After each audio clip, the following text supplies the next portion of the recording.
Week's biggest stories from RT. When the leader of North Korea played host to Russia's foreign minister this week, RT was the only international channel allowed to accompany the delegation inside Kim Jong-Un's palace. If only someone told me where exactly we are right now. This is how suddenly you get treated to cranberry juice at Kim Jong-Un's residence. Hello. I can barely remember being given such access at other VIP locations around the world. I'm absolutely shocked. Meanwhile, Donald Trump says a summit with the North Korean leader is back on after the American president received what he called a very nice letter from Kim Jong-Un. 2 European countries were complicit in the torture of 2 al-Qaeda terror suspects by hosting CIA detention centers. So says the European Court of Human Rights. And America's trading partners vowed to retaliate against hefty tariffs on metal imports imposed by the Trump administration.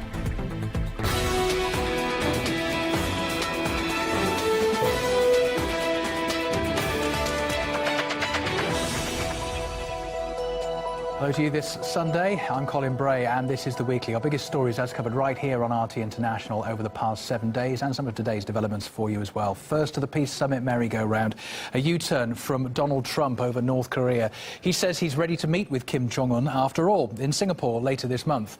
Previously, there have been so many mixed messages coming from the White House about it. But well ahead of those talks, Russia's foreign ministers already met with the North Korean leader in Pyongyang. Our correspondent, Ilya Petrenko, travelled with the Russian delegation and was granted rare access to one of the North Korean leader's residences.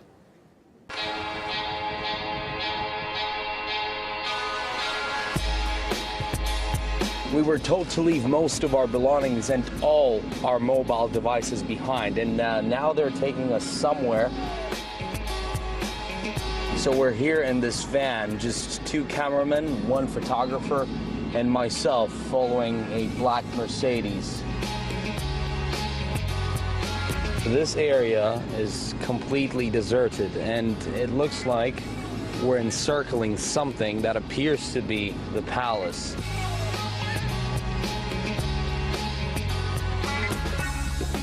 If only someone told me where exactly we are right now, but we are being told to follow this man.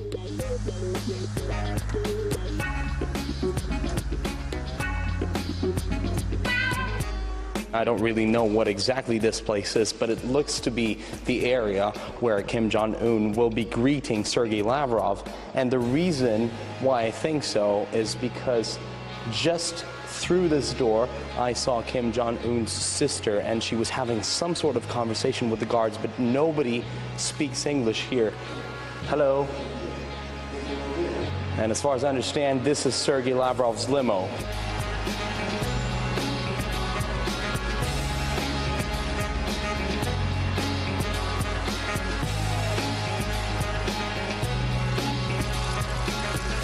I believe this is a bit of a historic moment. We still don't know whether the Kim-Trump meeting is going to happen, but at least Sergei Lavrov is here having direct talks with the Supreme Leader of North Korea.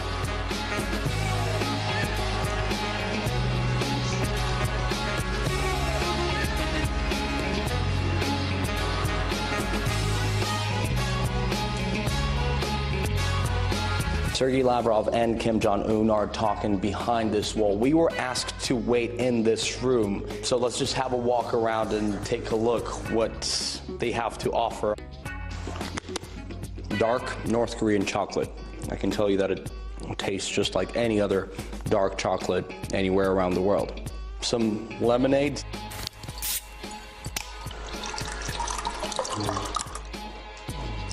So this is how suddenly you get treated to cranberry juice at Kim Jong-Un's residence.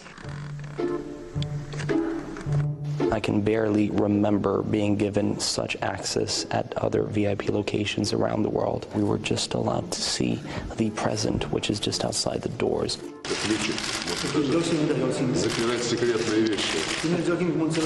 And given the fact that we're inside the residence of the North Korean leader, Kim Jong-Un, again, I'm just going to say it, I'm absolutely shocked. It is really disappointing that we won't be able to find out exactly what's being said behind these doors, but just a few hours before Mr. Kim and Mr. Lavrov met, the Russian foreign minister said that making the Korean peninsula free of nuclear weapons is a very delicate issue. Moscow maintains that the interests of all sides must be respected.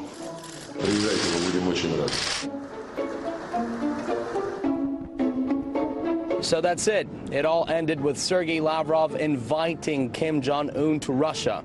So let's see whether the North Korean leader will accept the invitation. For now, we're heading back to the airport in the Russian foreign minister's motorcade. I'm Ilya Petrenko, right from inside Kim Jong-un's residence in Pyongyang. And while all that was happening, a North Korean delegation was in the United States meeting the Trump administration. They also passed a private letter from Kim Jong-un to President Trump, who described it as very nice.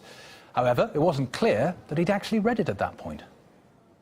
A letter was given to me by Kim Jong-un, and that letter was a very nice letter. Oh, would you like to see what was in that letter? Would you like? How much? How much?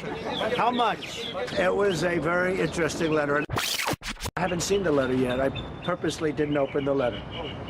I haven't opened it. I didn't open it in front of the director. Well, the letter was passed to Trump by a former North Korean intelligence chief who was part of the Pyongyang delegation in the US. The upcoming summit was earlier called off by Trump due to what he called open hostility. And while the talks seem to be back on track at least, Pentagon Chief James Mattis underlined that Pyongyang will only get sanctions relief when it takes irreversible steps to end its nuclear program. But some of the experts we've been speaking to agree that the language of ultimatums is unlikely to solve the situation on the Korean peninsula.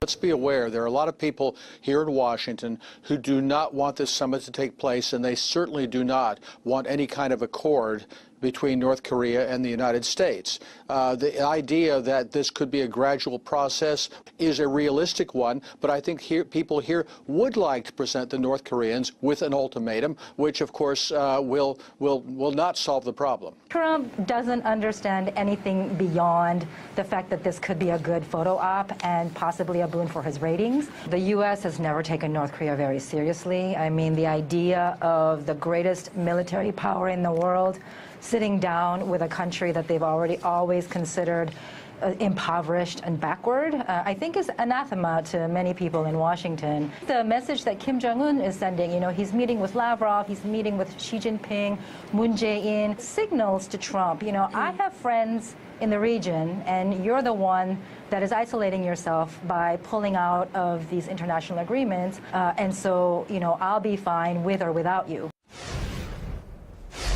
2 European countries have been ruled to have abused human rights by hosting secret CIA detention centres. The European Court of Human Rights found that Lithuania and Romania breached the prohibition on torture by helping the agency with the interrogation of 2 al-Qaeda suspects. They've been ordered to pay the men €100,000 each in compensation. And one of the suspects, according to the CIA, was a key al-Qaeda figure, but no charges were brought against him. During his interrogation, though, he was waterboarded 83 times. The CIA says the other man led operations in the Gulf for al-Qaeda. Our Europe correspondent Peter Oliver has more on how the suspects have been treated. The applicants had been held in these facilities, and the domestic authorities had been aware that the CIA would subject them to treatment contrary to the convention.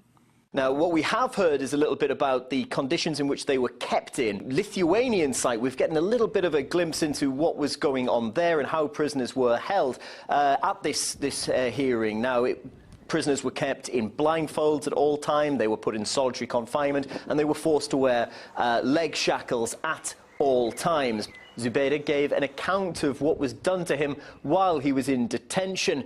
I must warn viewers that this clip comes accompanied with some of Zubaydah's own sketches that have been released as part of a Freedom of Information request. Some viewers may find them disturbing. They unchained my hands from the bars and chained them with short chains to the chains that were around my legs, which kept me in a bowing position at all times. They brutally dragged me to the cement wall. He started brutally banging my head and my back against the wall. I felt my back was breaking due to the intensity of the banging. He started slapping my face again and again. Meanwhile, he was yelling, and then he pointed to a large black wooden box that looked like a wooden casket. He said, "From now on, this is going to be your home." He violently closed the door. I heard the sound of the lock. I found myself in total darkness. We saw a few of them accompanying that clip just there, but the sketches that Zubaida made, well, they really paint a very disturbing picture, quite literally, of the conditions in which he was being kept. The two men are currently being held in Guantanamo Bay. Now, since the detention facility opened there in 2002, it's been open to prisoners, and scandals over abuse. Now, the current US President, Donald Trump, he supports the use of waterboarding. He said it many times. However, this is something that, well, the rest of the world pretty much considers torture. Guantanamo Bay, which by the way, we are keeping open, And we're going to load it up with some bad dudes, believe me, we're going to load it up. Would I feel strongly about waterboarding? As far as I'm concerned, we have to fight fire with fire. In fact, Donald Trump doubled down in his support for waterboarding as he promoted the woman who was in charge of the CIA black sites to the top job in that agency. Gina Haspel, who's, well, referred to by her detractors in the media, particularly here in Germany, as either the torture queen or Bloody Gina, well, she took over as the new CIA director. Peter Oliver reporting there. Now, Lithuania says it may appeal that court ruling. We discussed the case with former Guantanamo Bay prisoner Moazzam Beg, who's now the outreach director for the rights organisation CAGE. The reality is that these are war crimes and nobody was prosecuted for this and nobody will be prosecuted. And because there's no prosecutions, the new president can come along, Trump, and say, I believe torture works, I would torture in a lot more, waterboarding is a great thing, because there is no precedent. If it had been prosecuted for the crime that it is, a war crime, then he would never dare say such a thing. So imagine if somebody from, I don't know, sub-Saharan Africa said that we also endorse torture against American citizens who we believe are spying or doing nefarious activities in our country.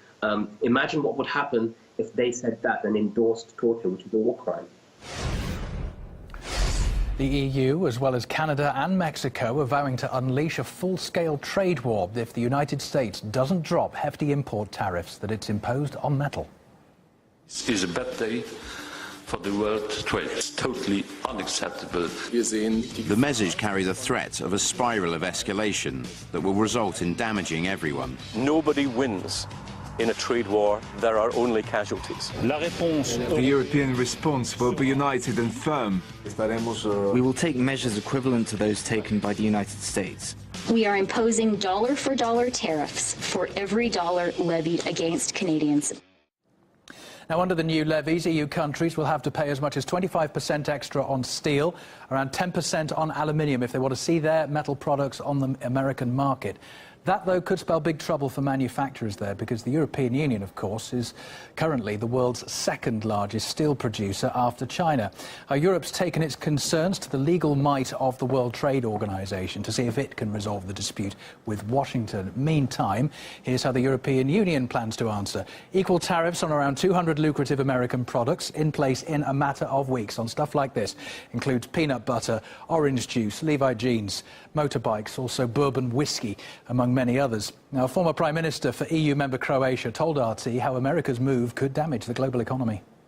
I believe that move doesn't have any real basis, because if you are looking on the jobs in U.S. steel industry, it's in the shift decline. Tariffs will hurt much important industry of U.S. economy and didn't bring any good for the overall free trade in the world. We are on the right path to spoil free trade and the global economy by unilateral moves. It's been a big World Cup day this Sunday. Not only has the ball for the opening match returned from space, some of the players from previous World Cups have been having a kickabout in Kaliningrad. We'll be there live after the break.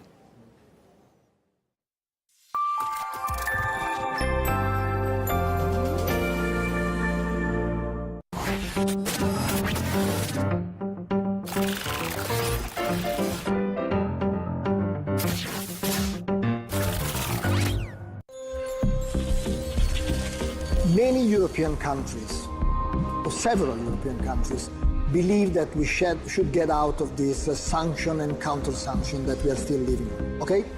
But let's be honest and pragmatic. The decision, final decision on this issue has to come from Washington. Because Washington will utilize with Europe the trade war.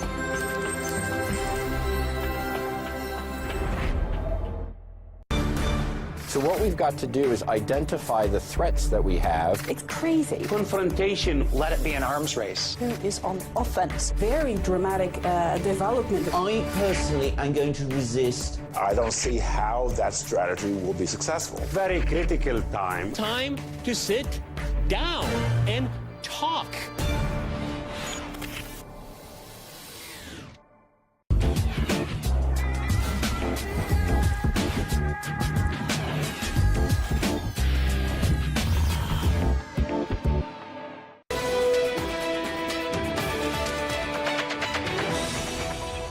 Welcome back to The Weekly. Now, the biggest football event of the year is less than 2 weeks away, and some of the big names from previous World Cups are in Russia's westernmost territory, Kaliningrad, on the Baltic coast, and one of the host cities. Now, they've been there for the FIFA Legends match, and with the final whistle blown about half an hour ago now.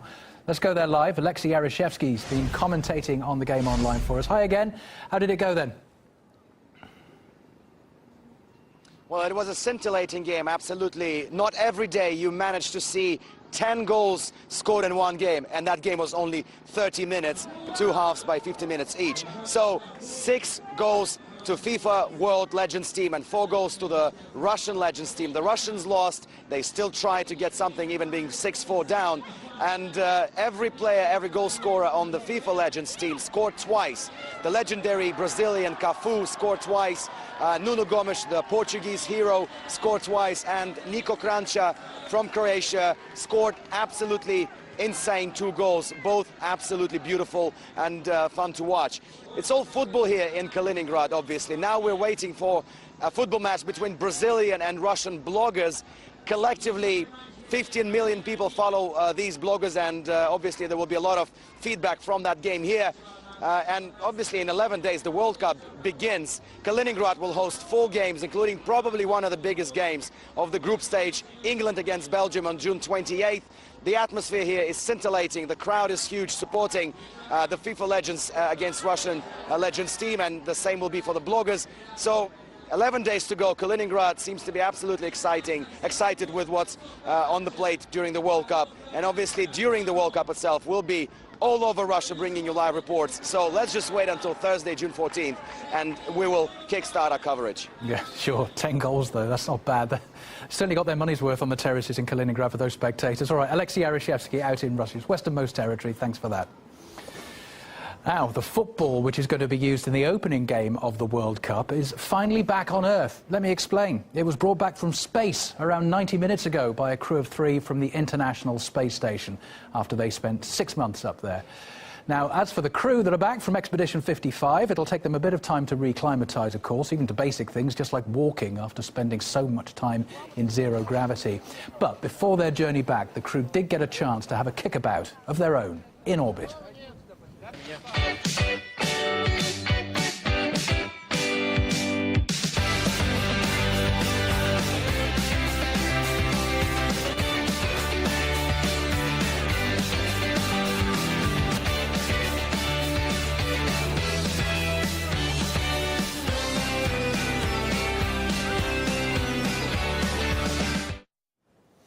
Next, Italy finally formed a new government on Friday following months of political turmoil that had been spooking the financial markets all round.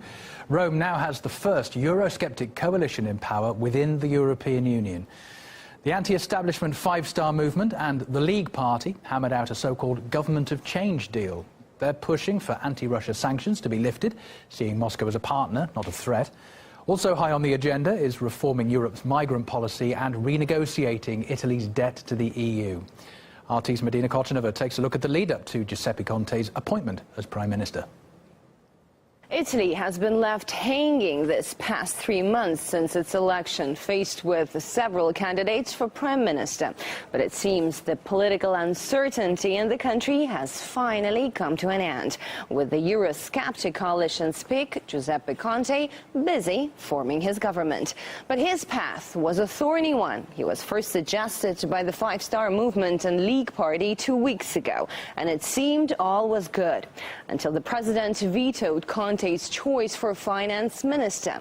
Sergio Mattarella, the Italian president who was installed by a previous pro-EU government, refused to accept the minister he saw as too anti-Brussels. I asked for that ministry an authoritative political figure who was not seen as supporting a line that could provoke Italy's exit from the euro. And that was that. Conte quit, leaving the government in limbo. One can't say no to a minister, whether he's named Goofy Pluto or Donald Duck, because he's not approved by the stock market world, the financial world, or some European capitals. Is this a joke? It seemed the only way to avoid a constitutional crisis was to head back to the polls. So the president suggested his own candidate, former IMF chief Carlo Cottarelli, a more popular choice in Brussels.